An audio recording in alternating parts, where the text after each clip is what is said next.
Hello everyone, welcome back to my channel.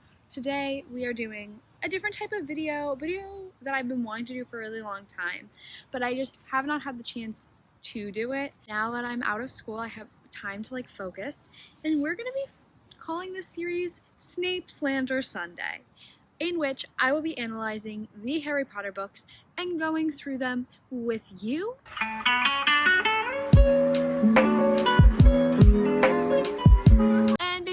The general gist of this is to just analyze these books. And even though I'm calling this series Snape, Slander, Sunday just because I love alliteration, don't worry, we will also be slandering Dumbledore and J.K. Rowling and a lot of other characters, but mainly Snape and Dumbledore because I hate them. But I will be focusing on all the different characters and characterization, and I'm just going to go through the series. Just as a little disclaimer beforehand, I am in no way trying to glorify the awful imagery and or the awful things that J.K. Rowling has said or published in the past and in the present. She's gross. There's no ifs, ands, or buts about that. She is super transphobic and homophobic and racist, and just has said a lot of really awful things. I'm going to talk about J.K. Rowling's problematic views in context of the Harry Potter series because they play an important part. Harry Potter, to me, is so important in literary culture and in pop culture. The first book was published in 1997, so these books were published over 20 years ago, and still have such a grip on children and media today, and everyone knows what Harry Potter is, and I just think it's so important to go through that and analyze this book because I just think they're so important, and they change the face of what children's literature is. And so I just want to examine some of the really problematic things in it, and just the characterization and characters that I grew up loving, so many other people grew up loving, and knowing, and just analyzing the books. The English major in me has to do it. Before we start as well, I just want to say the little sweatshirt that I'm wearing, Harry Styles, which is Harry Potter font, and it's Harry Styles, and he's holding a little wand. I also, ignore all my other stickers, I also have the sticker version of it. I'm going to link the shop down below. It's called Goodies by Jenny. She has a lot of Harry Styles merch. She just released Olivia Rodrigo merch, just a lot of different merch, and it's really good. And none of this money goes to J.K. Rowling because she is support. Also, friendly reminder, I already have these books, so I'm not buying them. I'm doing everything in my power to not support J.K. Rowling any further as much as I can. I just don't really want to spend any money that will go to her. So, friendly reminder, if you want to buy Harry Potter merch, always look on Etsy, always look anything that doesn't have the Harry Potter logo. Friendly reminder, I'm not here to tell anyone what to do with their money. It's just simply a suggestion and a choice that I made. And you can still get really cute merch from other smaller businesses and smaller sellers, which is great because we also want to support small artists. That was that rant. Now, without further ado, we are going to get into the book. So we're going to start off with the lovely Sorcerer's Stone. So the first category I'm going to talk about is characterization, and then I'm going to talk about some other notes I had in the book. When I give page numbers, just so you know, I am talking about this edition with this cover. So if you also have this book and you want to follow along, if not, again, every book is different. I'm not sure how the page numbers will change, but I'll try to give some plot context as well, depending on the points, so you'll be able to figure out about where I am. Okay, so the first note I'm going to talk about is the characterization of our main character, Harry. So right off the bat, I think he's compared to a lot of other characters, the fact that he's just different. That's his whole gist, especially in the first book. When he's not really sure how he's different, he just knows he is. And I think a technique that J.K. Rowling uses a lot, quite possibly a little too much in my opinion, is foils. And if you don't know, foils are when you have one character basically directly opposed to another character to draw out their similarities and or differences. J.K. Rowling does this a lot. Her characters, for the most part, are classified as either good or evil. I find a lot of times her plot and her characters are black and white. And I personally am a fan of morally gray characters, but I think this is something that she does a lot. One of the ways she does this a lot with Harry is by comparing him to Dudley and, you know, like the Dursleys as a whole, but specifically Dudley, just because Dudley is his age. And it's just so easy to compare to him. They are opposites in every single way. So on page 30, it's the end of chapter 2, the last paragraph of chapter 2. It says, at school, Harry had no one. Everyone knew that Dudley's gang hated that odd Harry Potter and his baggy clothes and broken glasses, and nobody liked to disagree with Dudley's gang. So this is just an example, is one example of Dudley being a bully, but it's also just a really good example of Dudley being directly opposed to Harry in every aspect of his life. We see it a lot at home, at Pivot Drive, but also in school. They're just exact opposites. And I think that is really important to mention. Okay, so continuing talking about the characterization of Harry, this is something that comes up a lot, and a little specifically more in Chamber of Secrets, but for now I'm just going to talk about what it means within the Sorting Hat chapter of the first book, and the idea that Harry could have been sorted into Slytherin. Obviously, this is a really big deal, and also plays into the fact that he is a foil for Voldemort, but that's a little later on. And the Sorting Hat says that there's talent, oh my goodness, yes, and a thirst to prove yourself. Now that's interesting. You could be great, you know. It's all here in your head, and Slytherin will help you on your way to greatness, no doubt about that. Obviously, then Harry is like, ugh, I don't want to be put in Slytherin, and gets put in Gryffindor. And in book 2, which I'll talk about in a little bit, we see that the Sorting Hat maintains his decision and says that Harry should be put in Gryffindor, but this, Slytherin could be an option, worries Harry a lot. And that has to do a lot with his characterization. And again, this idea that, Slytherin is, bad and, this bad house and is so clearly meant to be the evil house and nothing good ever comes out of Slytherin or anything like that. It's just, this idea, Harry could have chosen to be bad, but is good, and that's, really important in his characterization and, what makes him different from all the other big, bad Parseltongues and people.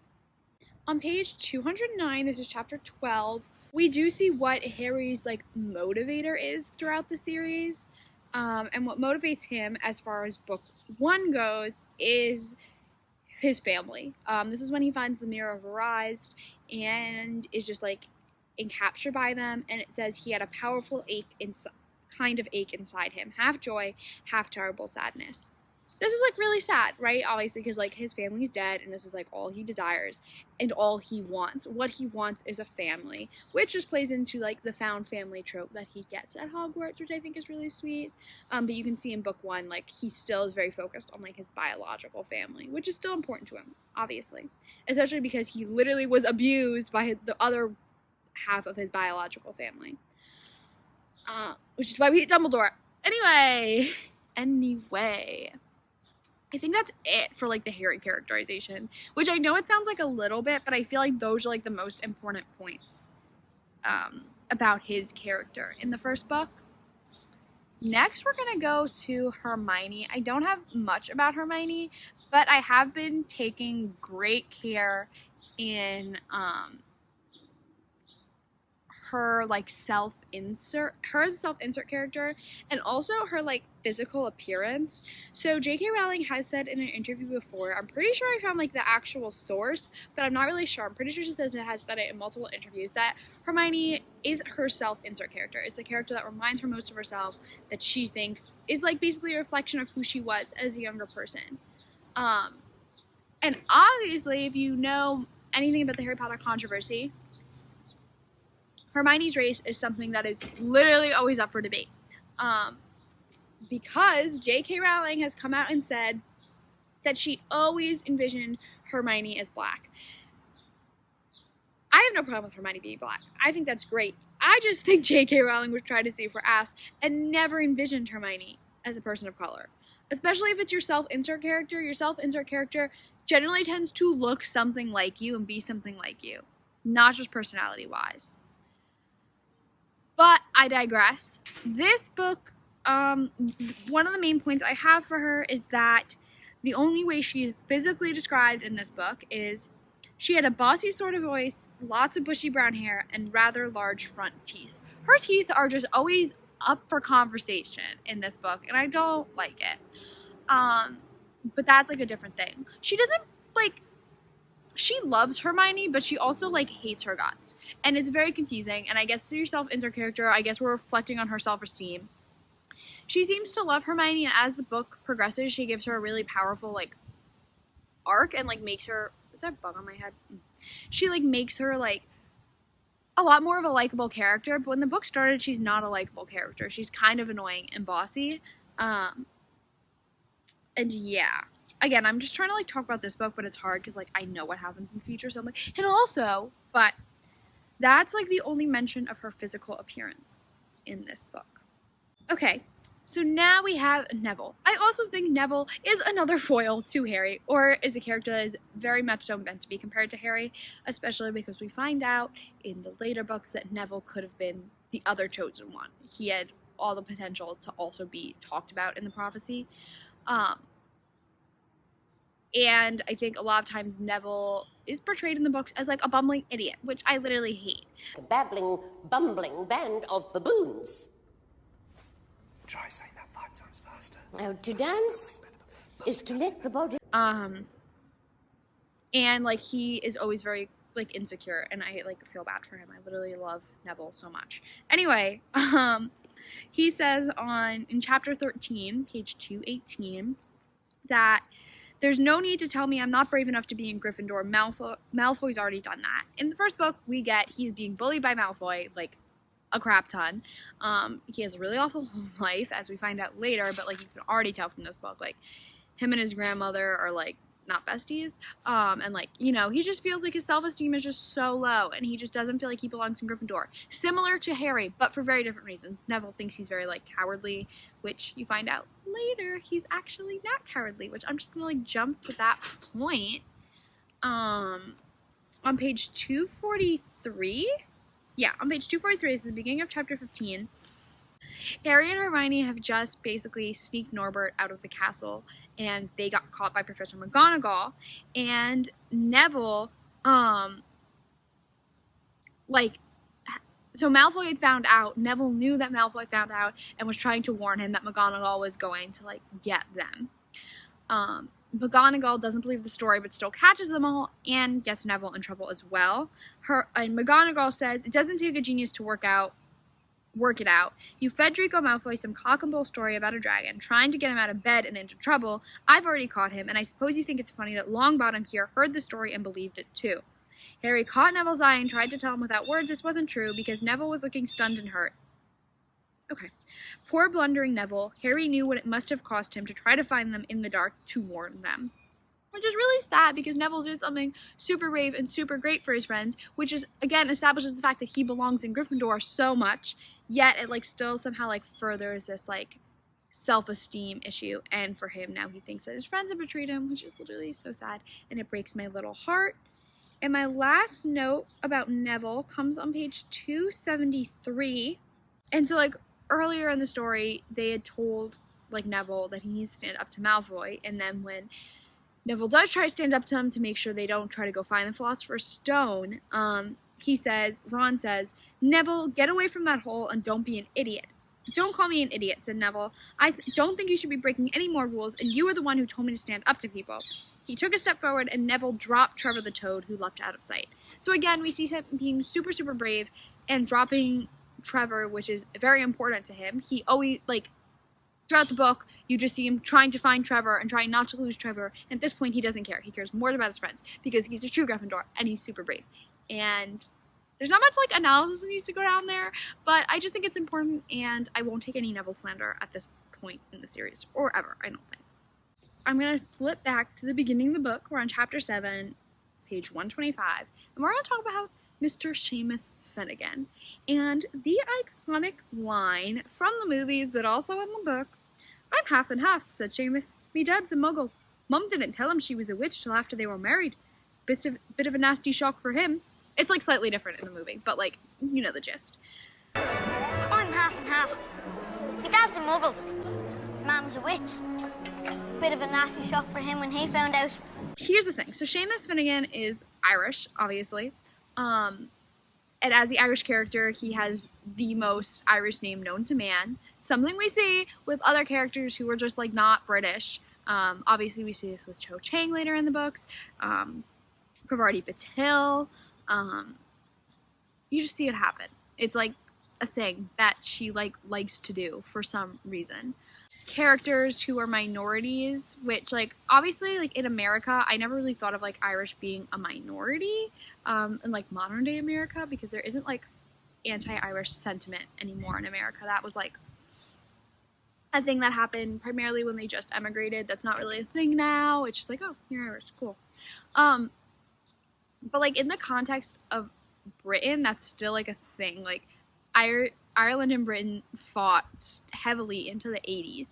And so, like, when you think about that, by promoting this idea, and, like, there's another note later where he sets something on fire, and, like, in the movies, a lot, he blows stuff up a lot, and that's, like, his whole thing, and also tries to turn water into alcohol. I don't understand. The movies add a lot more, and I'm like, whoa, tone it down. Again, when you see that, there's a lot of, like, anti-Irish sentiment, which is kind of yucky and gross, and plays into J.K. Rowling's prejudice and racism in how she characterizes her characters. Anyway, the idea that he's half and half, his dad's a muggle and his mom's a witch, like, doesn't necessarily mean anything, but the fact that she didn't tell him she was a witch till after they were married, I'm not really sure if there's, like, this weird, like, correlation here about, like, being deceitful or, like, tricky. But I'm not a big fan of it. And, like I said, on page 171, Seamus got so impatient that he prodded it with his wand and set fire to it, and Harry had to put it out with his hat. This is when they're trying to, like, fly the feather. Again, he set something on fire. It's a very minor detail. And if it was just one thing, maybe it doesn't mean anything. But just knowing everything else we know, I just think it's a detail that should be looked at more. And now to our two favorite characters that we love to slander: Snape, Severus Snape. Snape, Severus Snape. Alright, here's why Severus Snape, basically, this whole series is my thesis on why Severus Snape did not deserve a redemption arc, and he is literally the worst. So let's get into it. Basically, he bullies the class, like, a lot. So, like, I did not make a note of every single time he bullies someone ever, because we'd literally be here all day. But we start on 137. This is the beginning of their first class with Snape. It's potion class. And he says, I can teach you how to bottle fame, brew glory, even stop her death. If you aren't as big a bunch of dunderheads as I usually have to teach. Right off the bat, lowering his entire class's self-esteem, being like, haha, you're all stupid. Even though they're literally first years, and, like, why would they not, like, some of them have only experienced the Muggle world, so why would they know anything about brewing potions? Like, he just expects them to be, like, geniuses. And then he bullies Harry Potter a bunch. It's Snape's lips curled into a sneer. Tut tut, fame clearly isn't everything.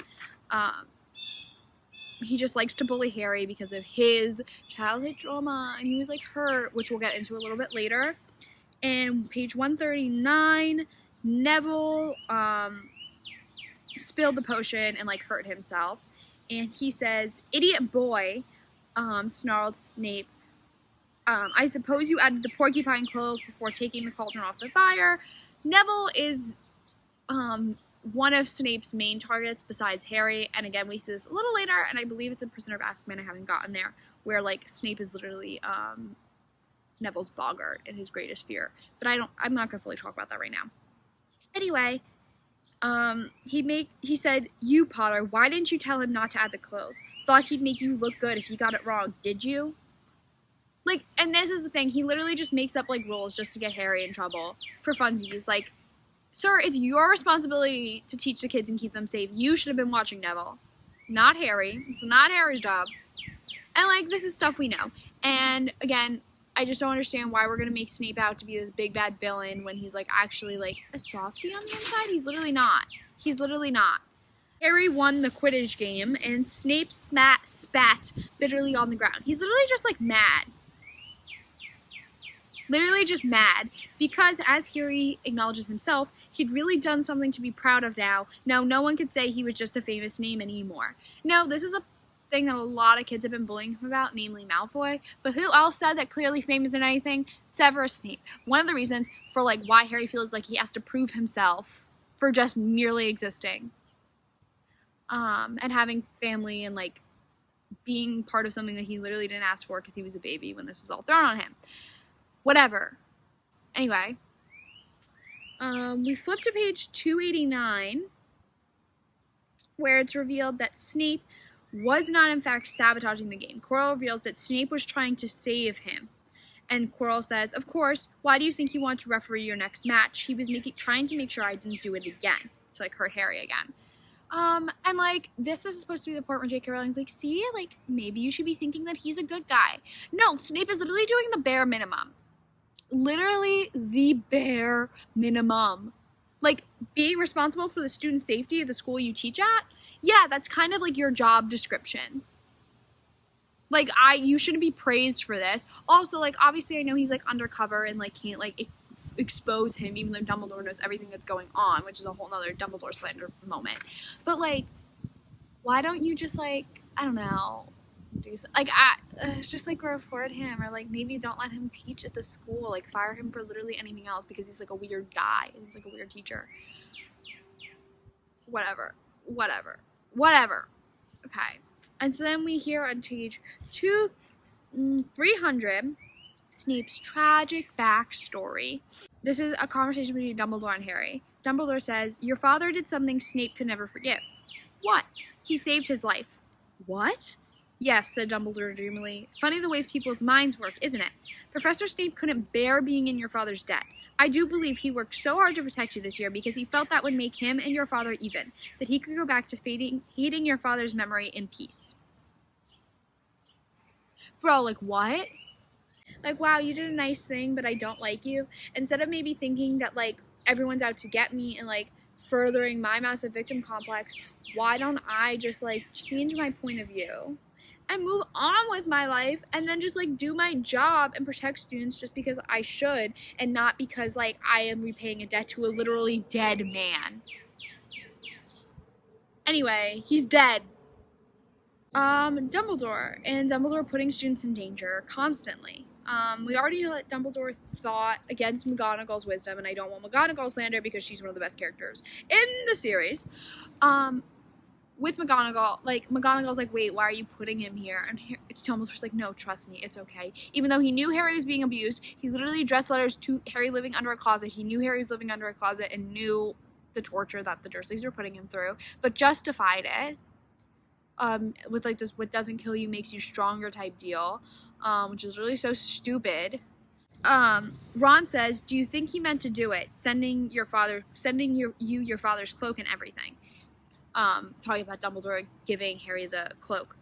And Hermione said, well, Hermione exploded, if he did, I mean to say, that's terrible. You could have been killed. Yeah, and Harry's like, no, it isn't. Because Harry's like, not quite getting it. But Hermione's on the right point. Yeah, no, he could have been killed, and he literally just put a 10-year-old's life in danger just for funsies, just to, like, see if he could do it. Like, I'm curious, can he beat Dumbledore again? Literally stupid. Literally stupid. Some other quick notes I have.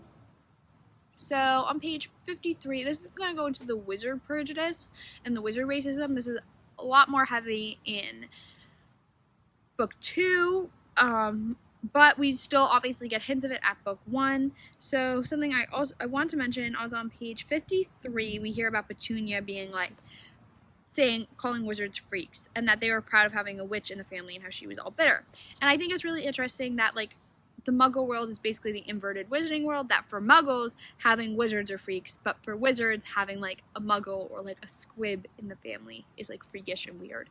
And on page 78, we get our first experience with the allegorical wizard Nazis, which are the Death Eaters, and Draco saying, Harry says, so, Draco says, do you, said the boy with a sneer, why is he with you, where are your parents? They're dead, said Harry shortly. He didn't feel like much going into the matter with this boy.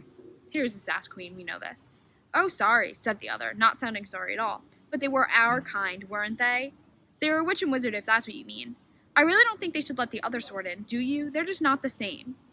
And, like, obviously this is bad because we know Hermione is like this, and I'll get into this in the second book, but, like, whatever. But, yeah. That's, like, our first introduction into wizard prejudice, and then we don't really hear about that as one of Voldemort's, like, motivations until the second book, where it becomes, like, a lot more prevalent. But, yeah, that's our first introduction to wizard Nazis. So fun. I hope you guys enjoyed this. Let me know if you agree or disagree or what you thought about the notes down below. And yeah, what you would like me to talk about more in Chamber of Secrets or in any of the other books. This is like a nice little like discussion space to talk about our analysis of the Harry Potter books. And yeah. Thanks for watching. Make sure to like, comment, subscribe. You know the drill. Check out links below. And I will talk to you guys later.